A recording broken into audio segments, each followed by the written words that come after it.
U.S. President Donald Trump says a minerals deal with Ukraine is getting close, while officials from the U.S., Ukraine, and Russia will be in Saudi Arabia next week in the hope of finding a breakthrough in the peace talks. Seung-jae reports.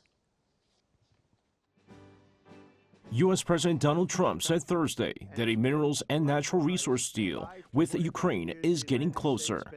Trump made the announcement at the White House after signing an order to increase U.S. production of critical minerals.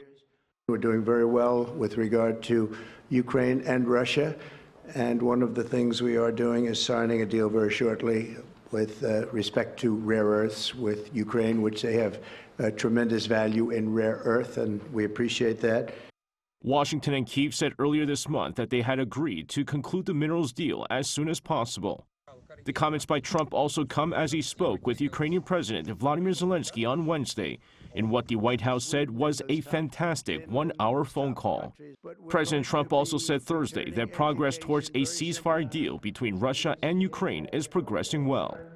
And we spoke yesterday with, as you know, President Putin and President Zelensky, and we would love to see that come to an end, and I think we're doing pretty well in that regard. So hopefully we could save thousands of people a week from dying. That's what it's all about. They're dying.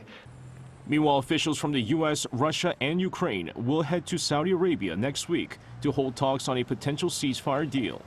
Talks on a U.S.-led proposal for a partial ceasefire will resume next Monday, with Russian and Ukrainian officials holding talks separately with U.S. officials. According to President Zelensky speaking at a news conference in Oslo on Thursday, U.S. officials would meet with Ukrainian experts and then hold separate talks with Russian representatives. The White House issued a statement saying that President Trump and Russian President Vladimir Putin had agreed to technical negotiations on a maritime ceasefire in the Black Sea and a potential full ceasefire and permanent peace during their talks on Tuesday. Seung-jae, Arirang News.